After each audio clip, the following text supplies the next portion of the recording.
Ladies and gentlemen, this is White Lightning 777. And I was sort of exposed. I've seen some of these videos for so-called 9/11 truth, which is anything but. It's Al-Qaeda propaganda, subversive type of things.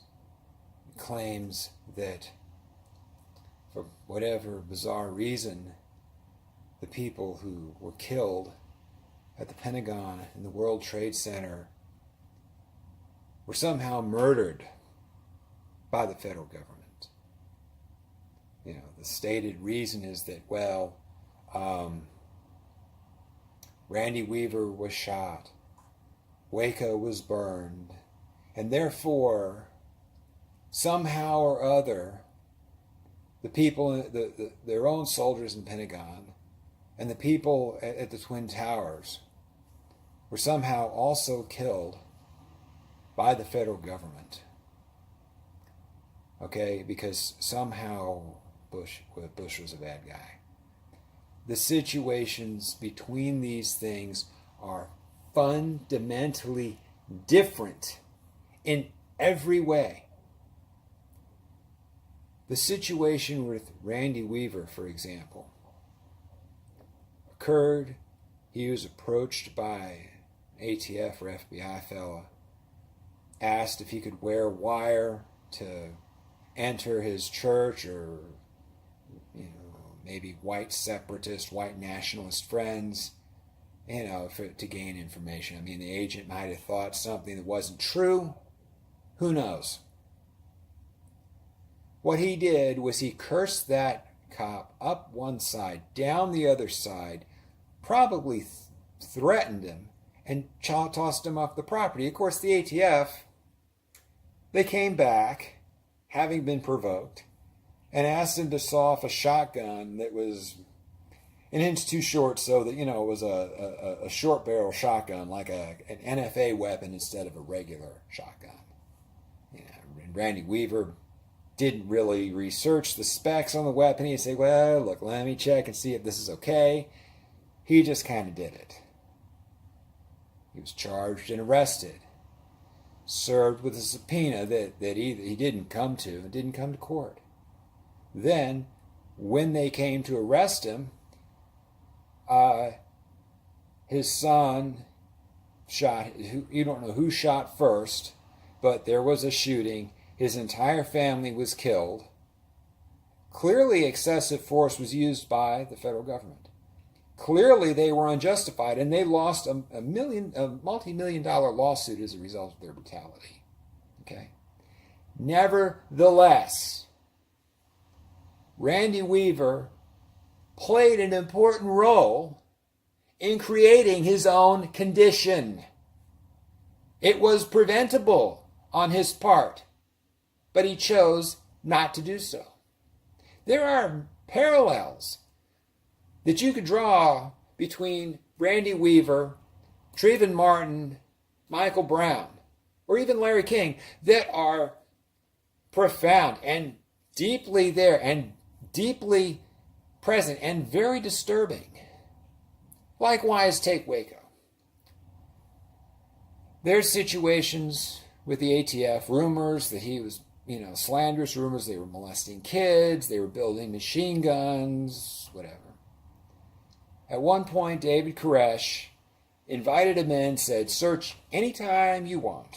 We don't have it, we're not doing it.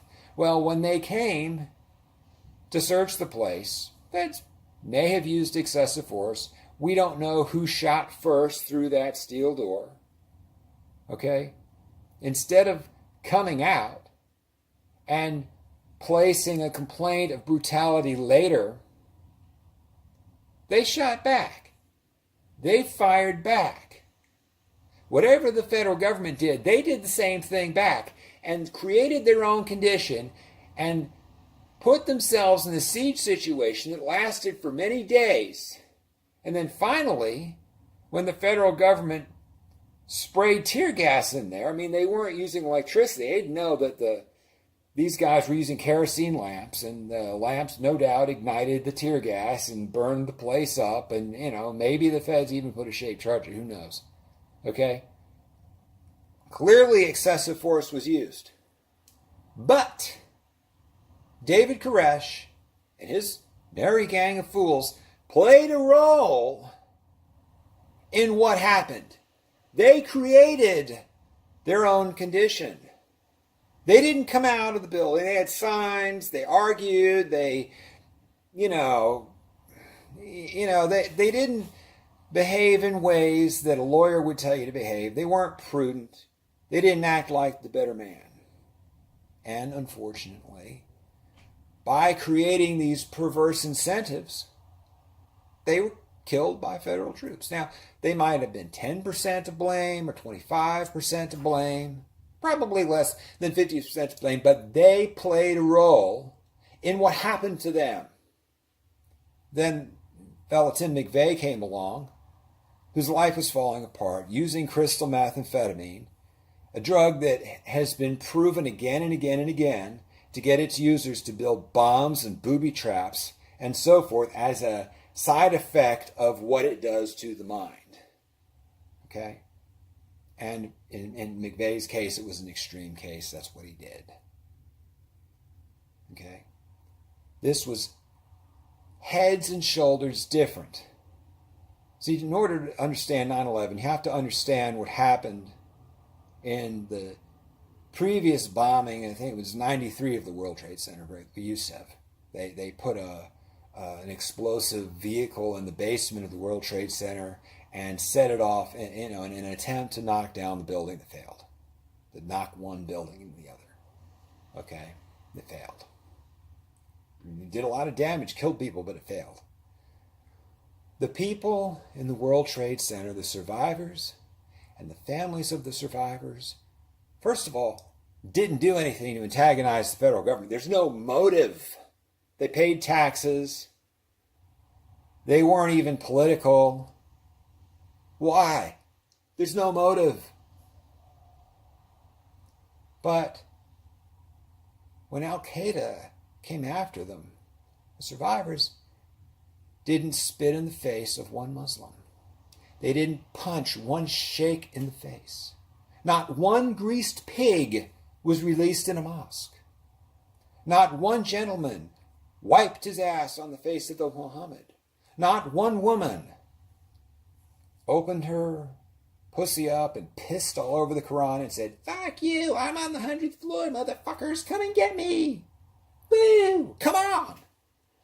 These people did nothing like that. They comported themselves with honor, with dignity, and they acted civilized. It's really not that different than what Martin Luther King's followers did to the Ku Klux Klan and the cops sicking dogs on them. They let the terrorists act like animals.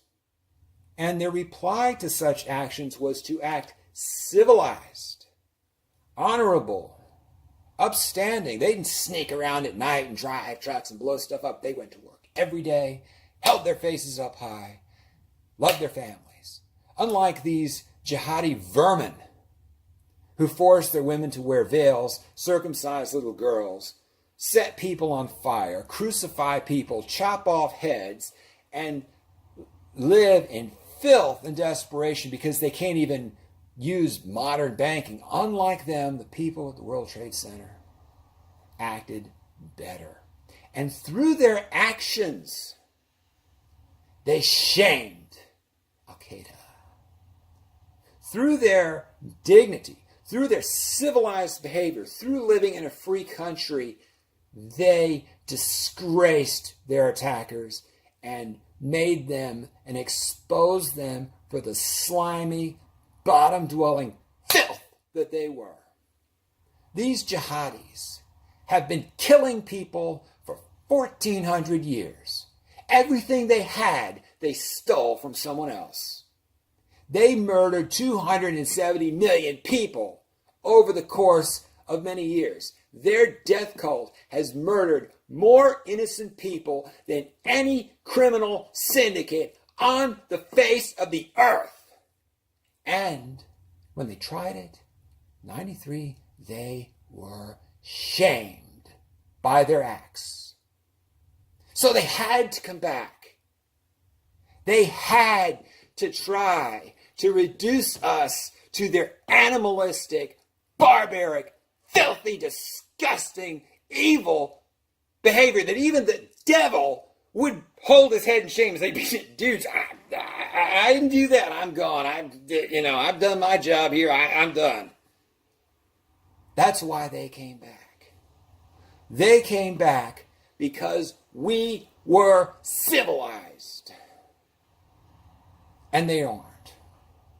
Because if they hadn't come back, who knows how many millions and hundreds of millions of Muslims would have looked at the difference between how we behaved in 93 and how we behaved and said, you know what, screw Islam, I'm leaving.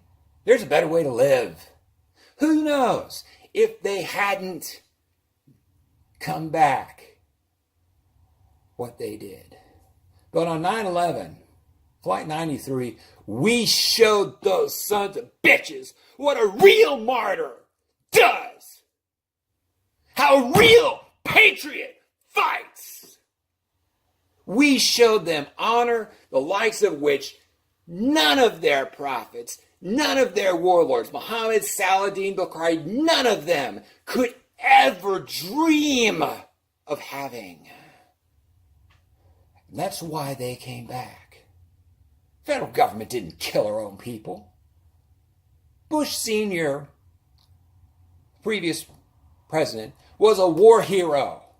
He fought in World War II. He was shot down. And he raised his family with decent values. Now, George W. Bush kind of partied when he was a kid. He was kind of immature, maybe not as bright as the others, but, he got elected. He stood on that rubble and said, the people who did this are going to hear from us real soon.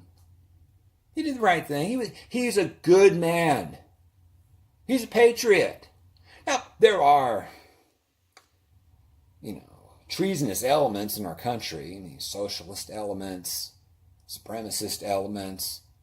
Generally speaking, we have a name for these people. They're called Democrats.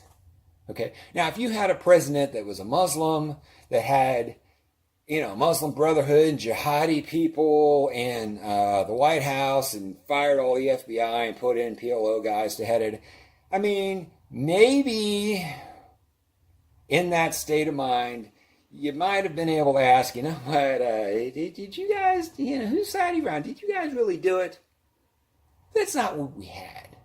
Our government under George W. Bush was run by a Christian, was run by somebody who said, my philosopher is Jesus Christ. Now, I'm not a particularly religious person. You can see from what I'm wearing, I don't quite subscribe to that ideology. But George W. Bush and Dick Cheney were good men. Perfect? No. They should have probably nuked Afghanistan after they didn't turn over bin Laden. Like Sun Tzu says in The Art of War, the best way to end violence is quickly. And going into Iraq after Saddam Hussein, the whole WMD thing turned out to be wrong. Now, Saddam Hussein said, I had weapons of mass destruction. He told his generals, no, the other general has it. And he told the other general, no, the first one has it. He bluffed. He got his bluff called, and it was kind of it was a pretty big tactical blunder on his part. But like the guys at Waco, like Randy Weaver, Saddam Hussein created his own condition. Now, should they have fallen for the trick? No. But it's not hard to understand why. And this is what these little dirtbag traders on 9/11 Truth don't understand.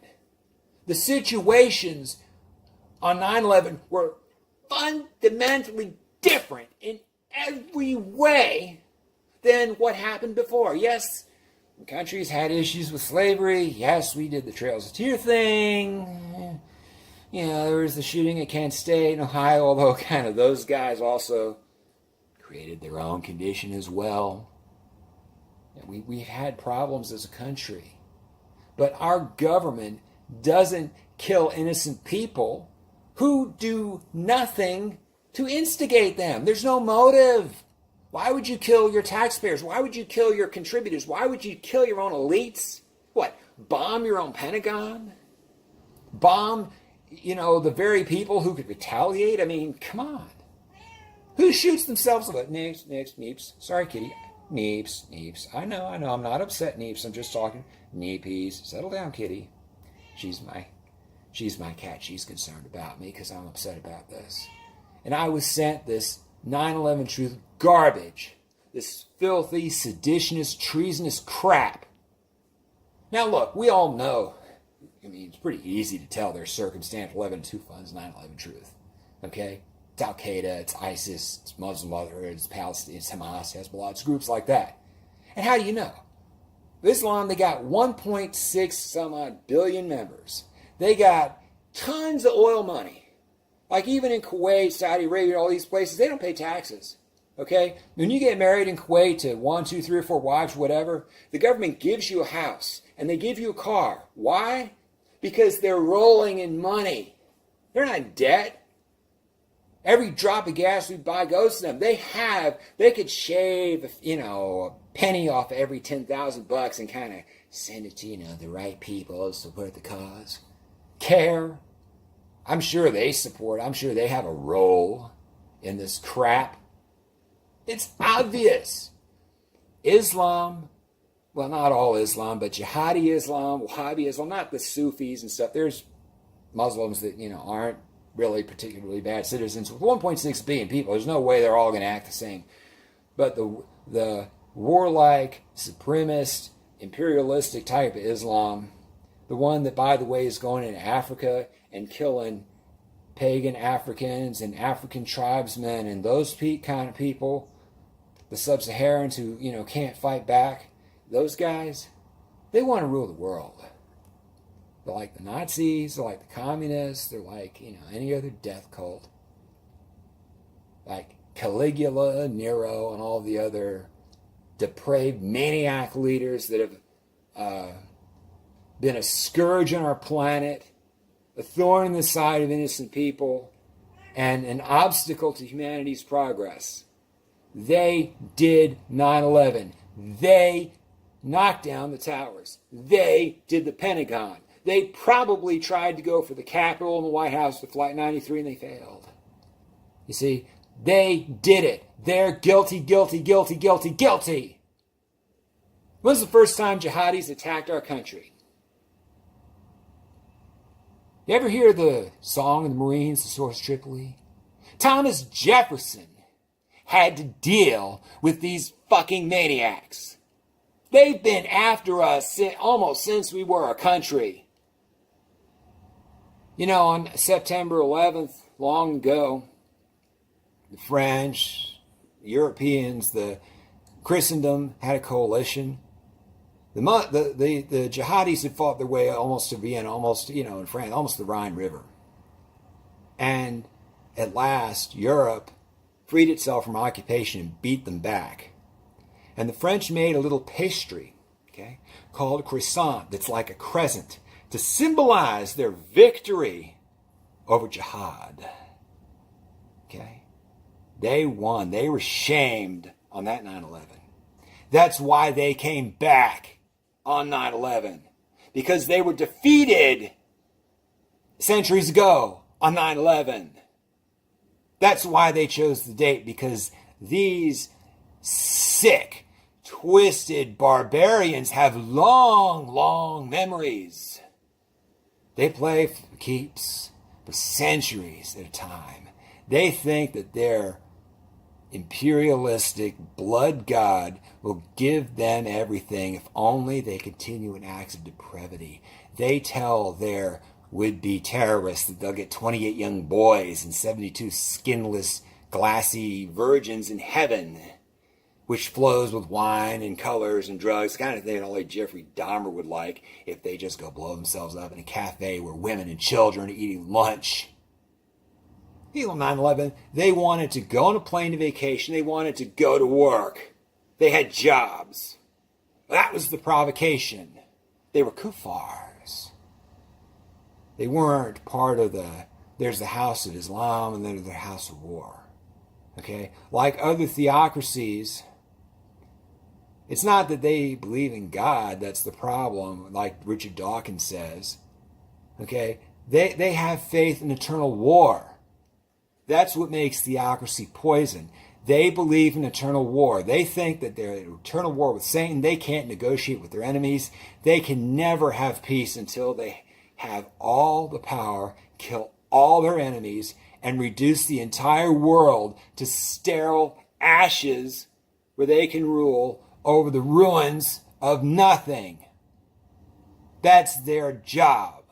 That's why they got us.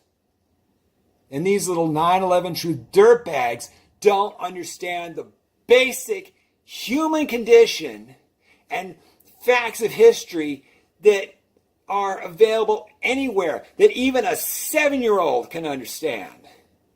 Because they're ignorant, they're socialists, they're treasonous traitors, they're communists who have their alliance with jihad. You know, it's happened before. World War II, Hitler, the National Socialist, allied with another cult. Japan, they had a theocracy. The cult of the emperor was a god. Okay? Theocracy and socialism, theocracy and communism are kind of like natural allies. Why? Because they have the same objective.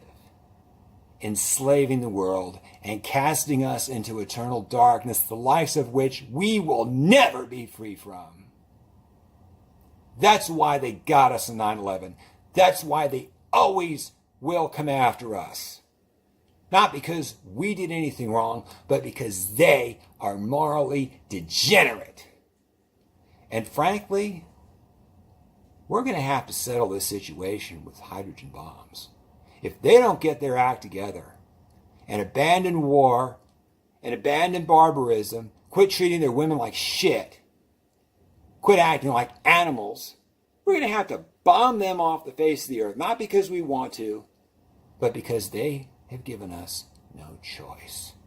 And that's what these dirtbag, 9/11 truth, little treasonous, seditionist, dirtbag, scumbag, backstabbing rats do not understand. Next time someone sends you one of these clips, tell them to go fuck themselves and send it to the FBI. Because Donald Trump is also a good man. And he's fixing these federal agencies. He's kicking these deep state dirtbags out of here. And you know what? You know, like the song says, he's going to put a boot in their ass because it's the American way. So if you see something, say something. Speak out against jihad.